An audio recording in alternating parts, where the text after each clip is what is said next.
With this video, I open a YouTube channel, which focuses on games about pirates. Our first guest is Yuri Rogach. He was making art for the Sea Dogs series starting from Pirates of the Caribbean. In this video you'll find out why Pirates of the Caribbean hasn't been released on Sony PlayStation, what is the fate of Pirates of the Burning Sea, how players defeated the Black Pearl midway through the game and about the future of Sea Dogs 4.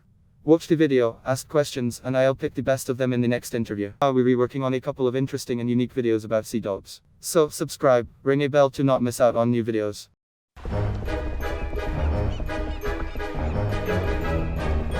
Hello, Yuri. Hi.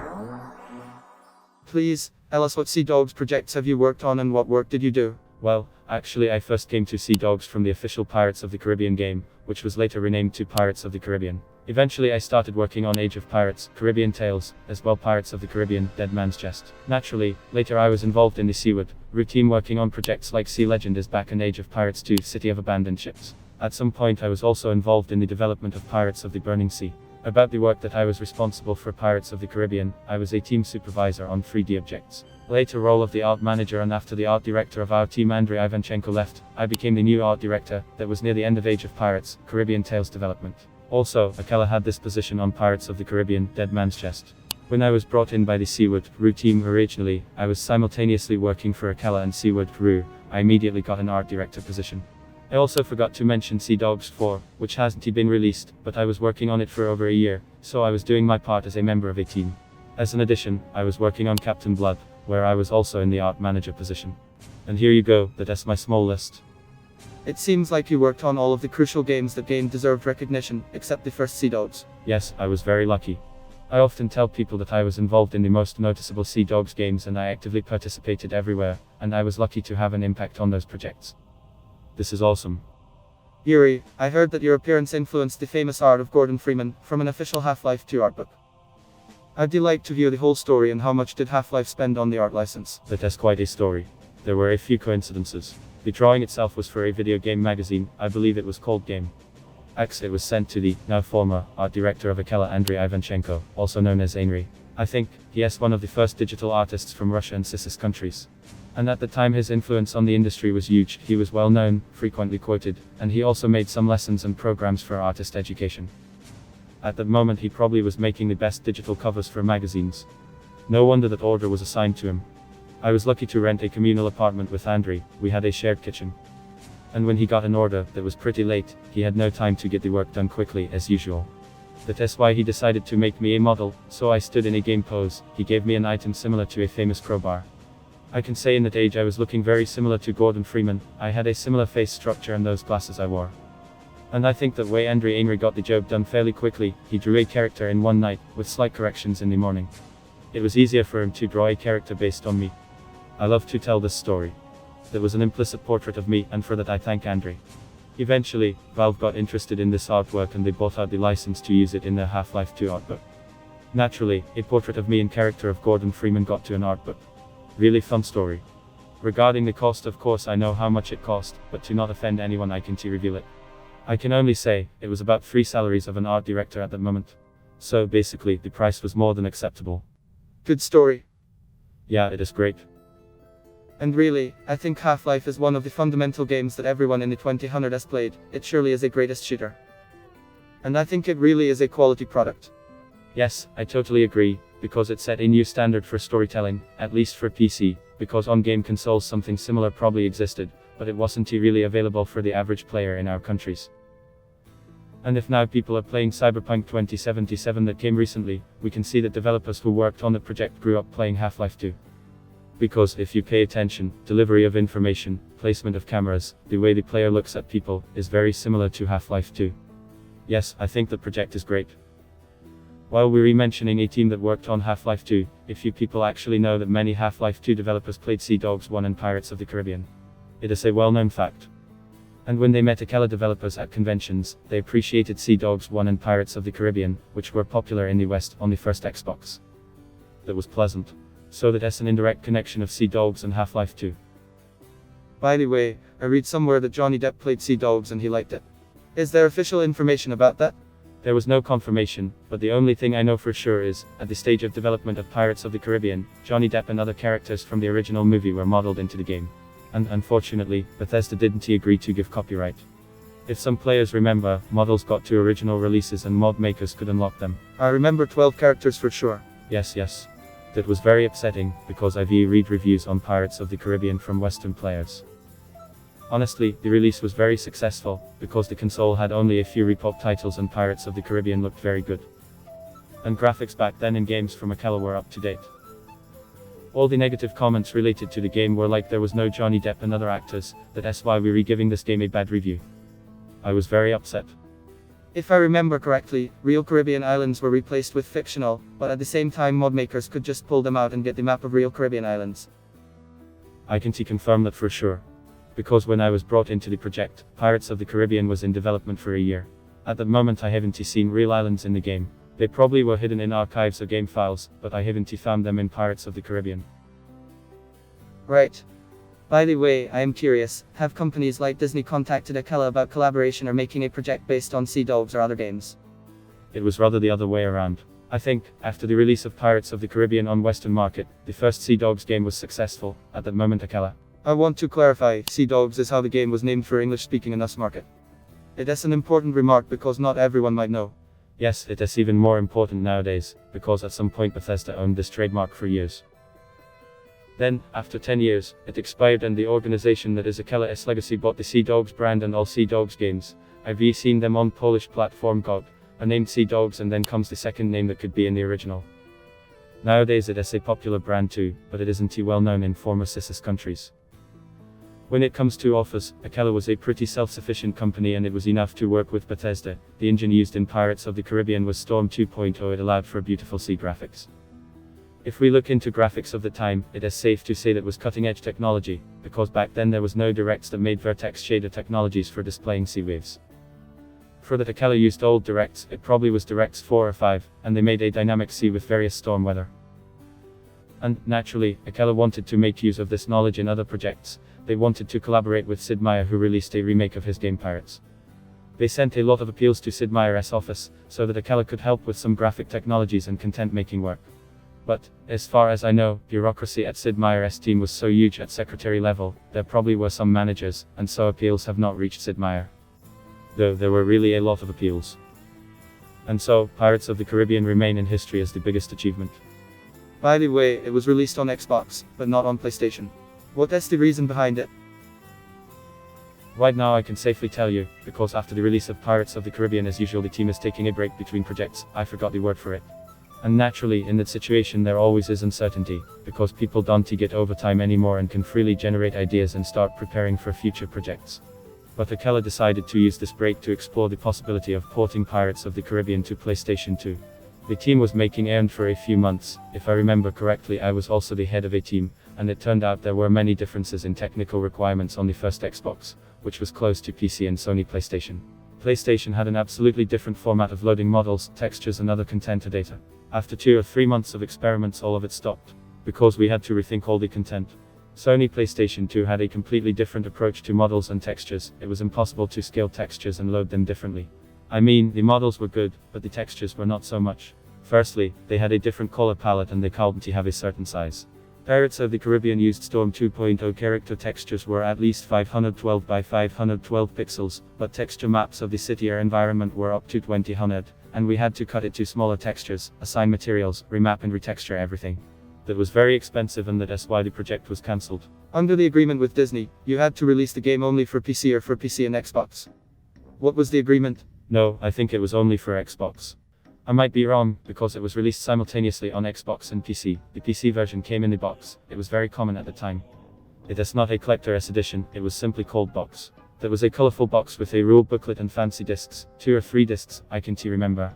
Bethesda gave a box version to all people from Akella who participated, and they keep it to this day. After all, there were 2 projects, for Xbox and PC, first Xbox, not Xbox One. Okay, but at the time, wasn't the PlayStation more popular than Xbox? Do you have that information?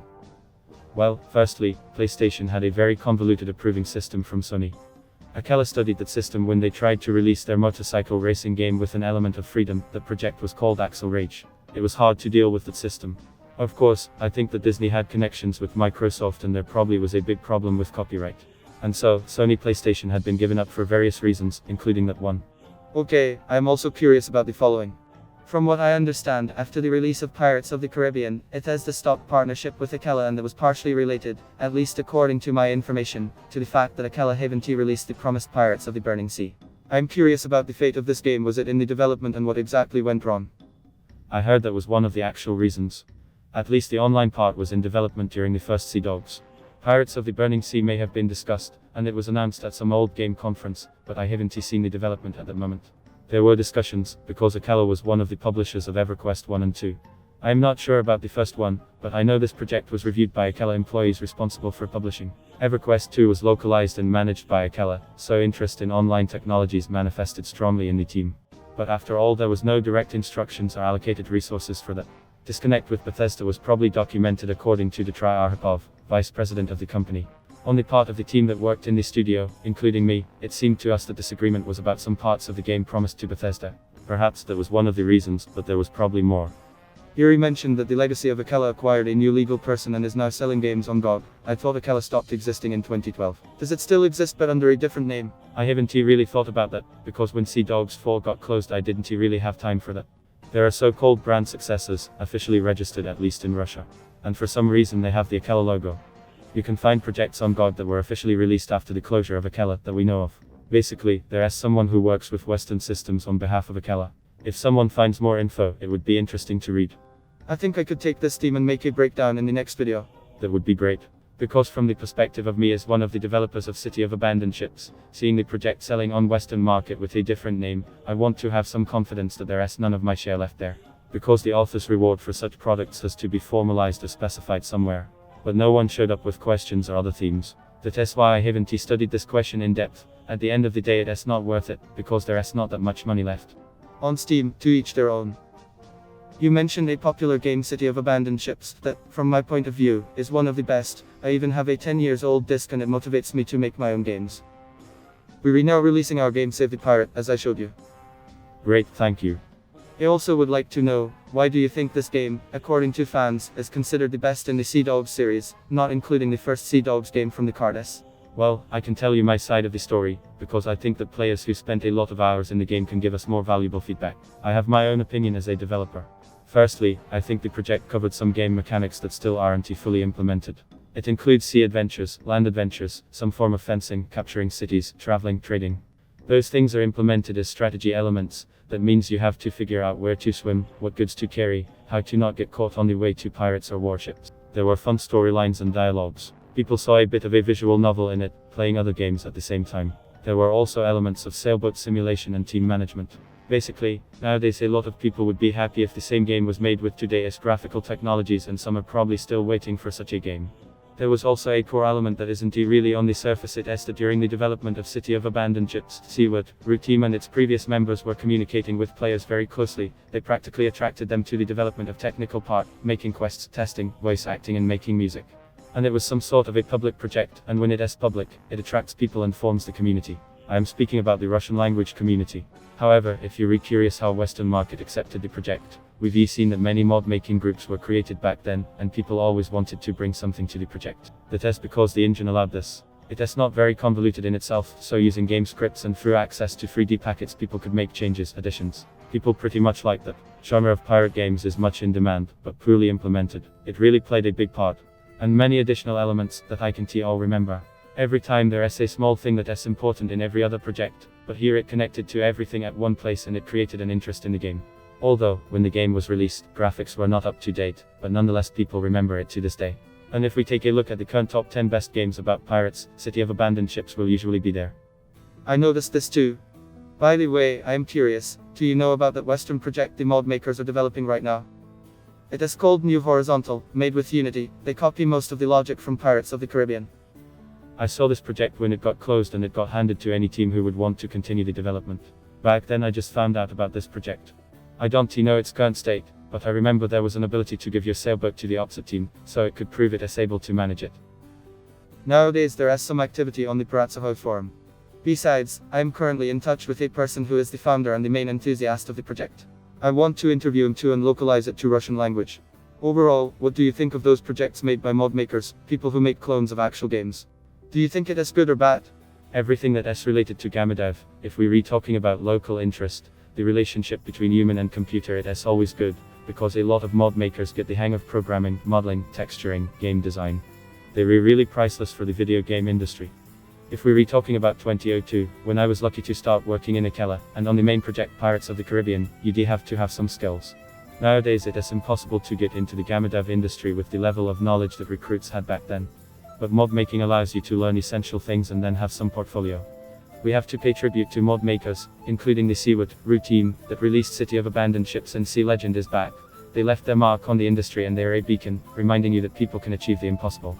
If we remember what was going on with the development, from outside it seemed impossible to make it with the deadline and lack of money, even with the involvement of specialists from big companies. After all, enthusiasm plays a big part in the modern world, that's why people should be doing that. I completely agree with you. I'm curious, over many years of work on Sea Dogs, I think there were some interesting and funny stories, and I think not many people follow current releases, articles, etc. Do you have a fun story you would like to tell us? I think there were a lot of stories, but as time goes it gets forgotten and more exciting events overlap. Sometimes fun coincidences occur, that have some continuation to them. First thing I remember from the development of Pirates of the Caribbean, there was an interesting typo in the name of some game components. There were several types of spyglass that you could upgrade to look at other ships and to see certain stats. The simplest spyglass was a little scuffed and with cracked glass, had a typo in the Russian release where it was called Spyglass of Shame, because one letter in Russian was missing.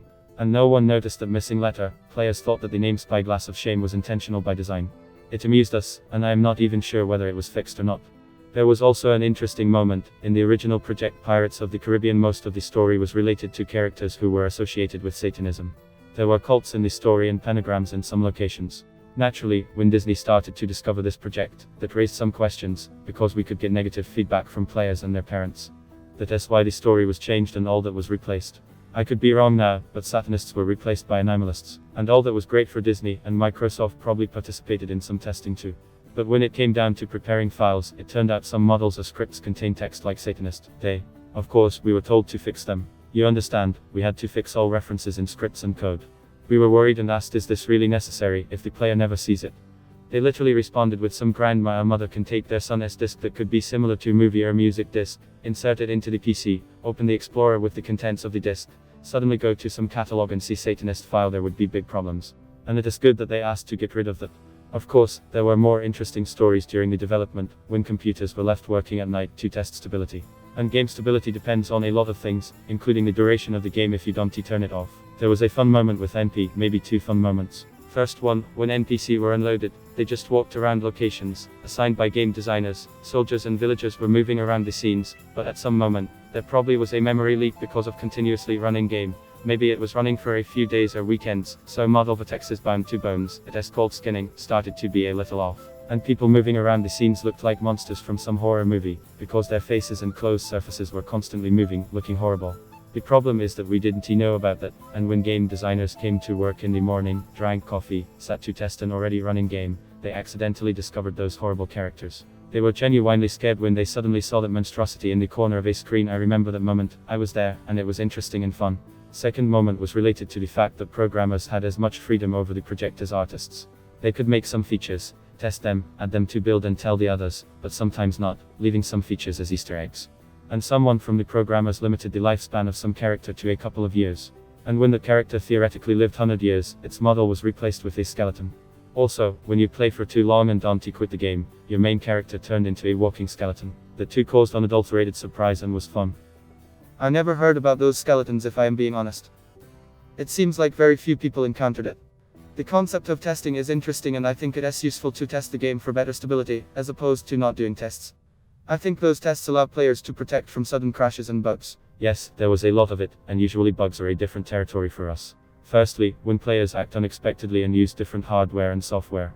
Also, I can give an example when in Pirates of the Caribbean there was a ship named the Black Pearl, from the Pirates of the Caribbean movie. You had to defeat it at the end of the game with a special artifact, but to not make constraints, they just gave it a ton of health. An ordinary player could never defeat the Black Pearl, unless they had an artifact that could deal substantial damage. But after the release, we started to see some player reviews, or at the testing stage, I can remember that they managed to defeat this ship. And they did it midway through the game, that's why they couldn't complete the final quest. It was an unpleasant and scary bug. There was a question, how could they defeat a big ship that had a huge amount of health? Then we found out how. So, the game has the chasing element. If you start fighting with another ship and drift away for some distance, it starts to chase you by some AI condition. When it is stronger, it chases you.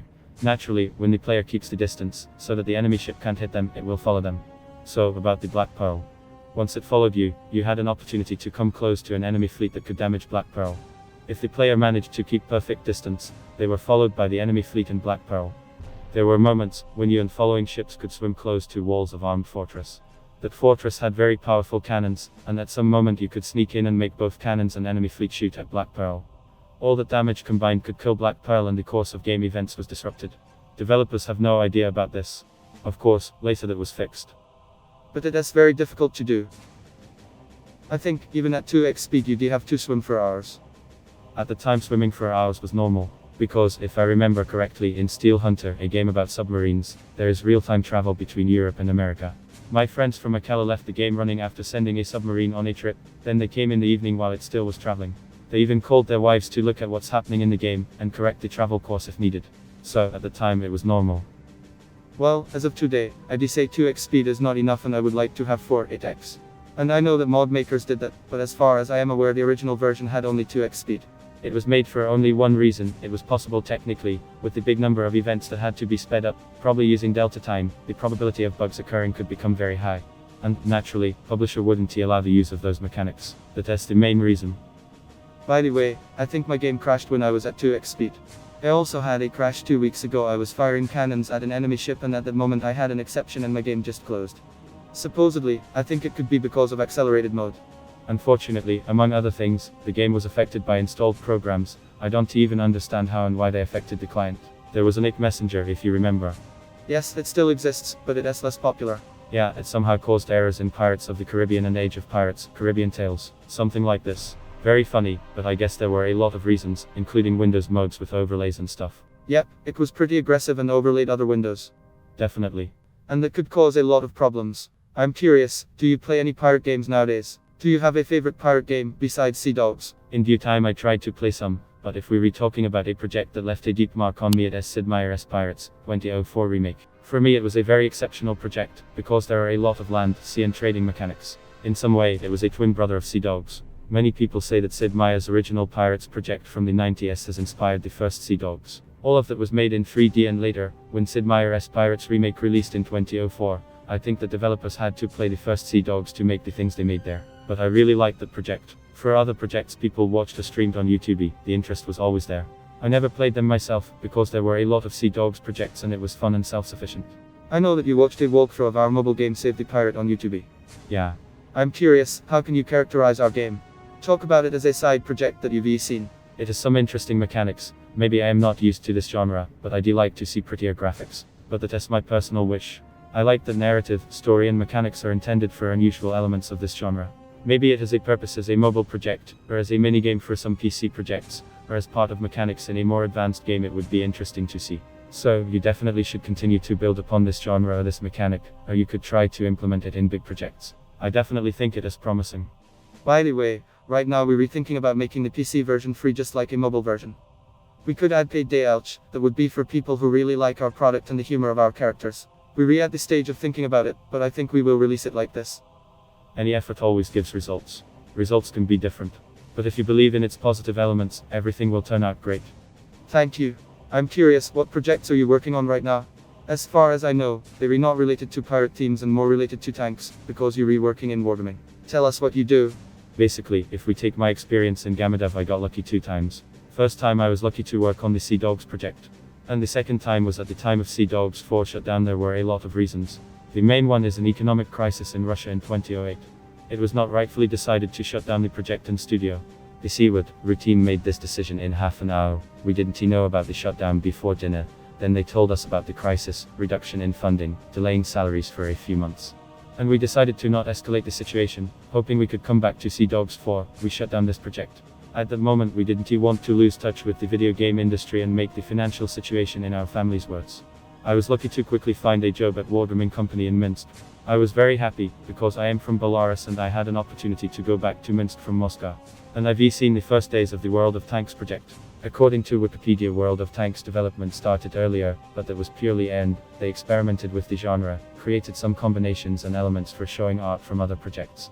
Back then, me and a couple of others joined the team. We were hired just for this project. At that moment we started to make content purely for World of Tanks, and I've seen and experienced all of that. I was working as a lead technical artist. So basically, I loaded the first tank into the game, assembled and skinned it, and came up with a lot of things. And after a certain period of time I moved on to managing outside artist teams. Currently I am a head of an art outsourcing team. It means that 3D models, textures, 2D content, exclusively for World of Tanks, goes through me and my department. It has been 11 years by now. Interesting. What direction do you like the most, pirates or tanks? Both became part of my life. Of course, if we take pure romanticism and elements of inspiration, I like pirate themes more. Because it is a legacy of literature I've read in my childhood. I've read their books by Stevenson, Jules Verne. I also love tanks, because in my youth I liked the military technology, and when all those tanks ended up in the game, exclusively through materials from Moscow libraries, closed archives, and they uploaded them on servers for artists, including scanned blueprints, all of that luckily passed through me. And every time I received a new portion of materials for the Minsk team, I was the first one who was curious about it, and those discovery and exploration elements were cool. It is an awesome experience. Sometimes even I am jealous of me. It is an awesome project in itself. Yeah, some people still find the strength and enthusiasm to make something great and even impossible. Although great stuff is made within a team, it is an experience and a lot of good memories. I have a last question regarding Sea Dogs 4. Actually, you've already touched upon the history of this game. There were rumors in 2018-2019 that Sea Dogs is in development and that it might be released. Then Akella stated that it will be released, but all of that was probably for the hype and marketing. So, the question is, what do you think is the probability of Sea Dogs 4 releasing? And would you want to take part in the development? It is a difficult and common question. In order to answer it we should go back to December 2020. Nowadays, the concept of Sea Dogs, unfortunately, is very out of date.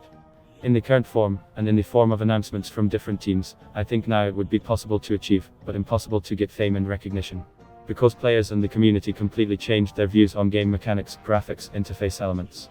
I remember when we were developing Sea Dogs 4, a popular Polish studio released The Witcher 2. We already had similar graphics, and Akella told us that we must be on the same level as them. At that moment there was a standard in the industry. But nowadays, The Witcher 2 and The Witcher 3 are pretty out of date. Even if they had ideal AAA or next-gen graphics, game mechanics get old too. I may be wrong and this game is still in demand.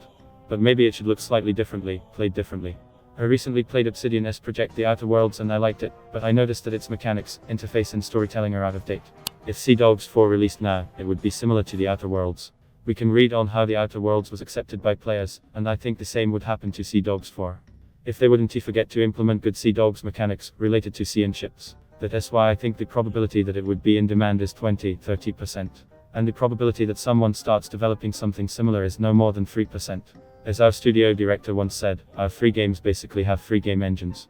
If we take Pirates of the Caribbean and Age of Pirates, Caribbean Tales, those are engines in charge of land travel, character, skeletal animation, battles, pathfinding, navigation mesh and other elements. The second engine was in charge of sea travel. That was a completely different graphical core and logic. And the third engine was responsible for the global map. The global map had its mechanics, different render and requirements to image elements. We had to make 3 games in one. Nowadays developers don't want to take this risk. Definitely, I can confirm it, because on the Seaward forum I found some game, recommended by one of the old forum members, it is called Vendetta something. There were mechanics of ship battles, land travel, but they didn't make a proper map. You had to mark the place on a map and your ship travels there. Just 2D points on a map. They implemented only 2 mechanics, and the main focus was on sea travel. They haven't combined all 3. Well, now it can be enough to use 2, but an element of the global map is very necessary to have. Last clarifying question. There was an example with the Wither CD Projekt Red making their own engine, which means they don't use Unity or U, and it is completely handmade. As far as I know, Storm Engine was born in Akella and it is a handmade engine as well, for Sea Dogs, Captain Blood, which wasn't released. So, was Sea Dogs 4 in the development on the updated Storm Engine 3.0 or did you use something else? No, at that moment Akella used Gamebrio, unfortunately in its minimal form. That was a smart prairie move, because Fallout 3 at the time also used Gamebrio. It is certain that Bethesda modified Gamebrio for their needs, and the one we got was not what we expected. That is why we had a team of programmers to build upon that engine, which lived and worked in Krasnodar. They were very talented guys, but Gamebrio had its limitations. Officially I was Gamebrio and half of the instruments were Gamebrio too. Got it, thank you for the info. And thank you for the informative and comprehensive conversation. Yuri, welcome. I like the stories, especially about Spyglass, moments like that are very funny. Unfortunately, I forgot dozens of things before the call. Maybe someday I'll remember them and add more text. The development of Sea Dogs was fun and interesting. There are a lot of funny stories I am embarrassed to talk about, because they contain personal stuff. We have to live and work with it, and I think it will be difficult for developers in the future. Thanks again for your time. I hope to see you again in future series. Yes, of course, if there will be interest. I hope you enjoyed our interview. Subscribe and leave a like. If we hit 10k likes, we'll make more interviews like this, because it is a very interesting topic. Sea Dogs is a great game that everyone knows and it left a big mark. I think it is important to perpetuate it by telling people how it was developed, what was happening back then. It is a great topic that, as far as I know, haven't been discussed in a video format. And I do like to see people who were involved in the development for myself. It was a pleasure to meet you, Yuri. And I think it is cool to have an opportunity to look at the person who was responsible for all those projects. I am grateful for it. Thank you. And many thanks to all who listened and watched this. I wish you luck in your future projects. See you. Goodbye. I hope you enjoyed this video and already subscribed to the channel. If you have some ideas on how to improve our content, leave a comment and we'll try to implement that in future videos.